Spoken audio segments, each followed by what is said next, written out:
And welcome to an NCAA.com March Madness Skype session of Andy Katz. Pleased to be joined by Dana Altman, head coach at Oregon from Pac-12 Media Day. And Dana, if I told you at the end of last season, well, let me say at the end of the NBA draft, so late June, that Oregon would be picked to win the Pac-12, what would you have told me? Well, at that time, our roster was pretty thin, but my staff did a great job of putting things together, and got a couple grad transfers that really help, and some guys that I think can really help us. But I really think the three guys we got coming back, Peyton and Will Richardson and Francis Okoro, can give us some stability. The two grad transfers will give us some experience, and I like talent of the new guys. So hopefully we'll be able to put it together. We've got a very difficult non-conference schedule that we'll have to work our way through. But I think as the season progresses, we can get better. Yeah, how do you explain the way this roster really came together, Dana, so late? That's not the norm. Well, I'm not sure there is a norm anymore, Andy. With guys, going the transfer route, with guys going early to the NBA.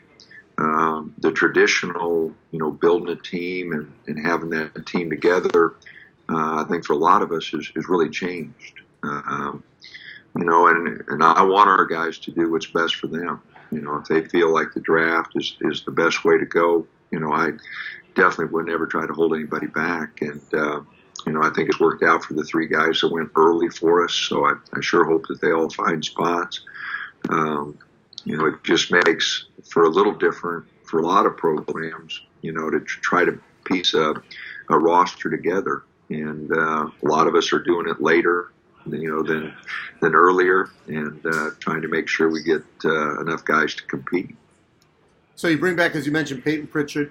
He's an anchor for you, lead guard.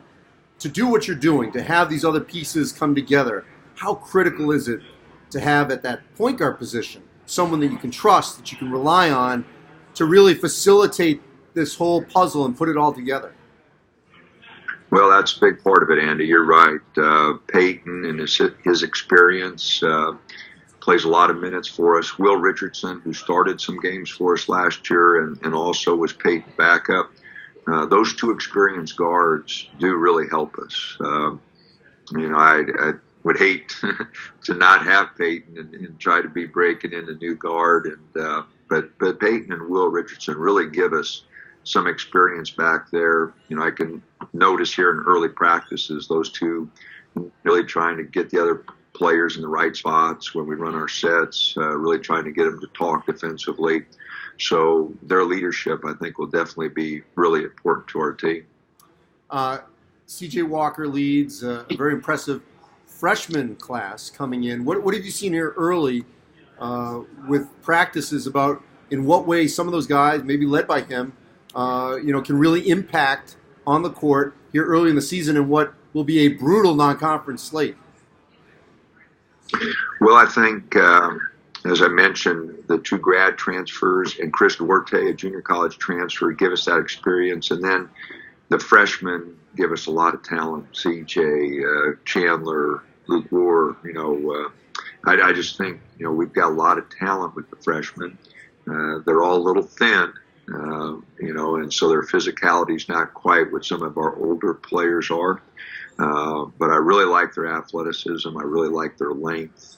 I think they give us, some athleticism that will definitely help us. And as they grow as players and work into our system, they are talented, Andy, and I think they'll really help us. Yeah, one of those transfers, Anthony Mathis from New Mexico, certainly can help you right away. I mentioned the schedule. I know you can't control who the matchup is in the battle for Atlantis, but you've got Seton Hall, the favorite likely in the Big East, a team that could get to the Final Four. So you've got that as the opener in that tournament. You've got a loaded non-conference slate. When you put this together, how confident were you that you were going to have a team that could meet the challenge of this schedule?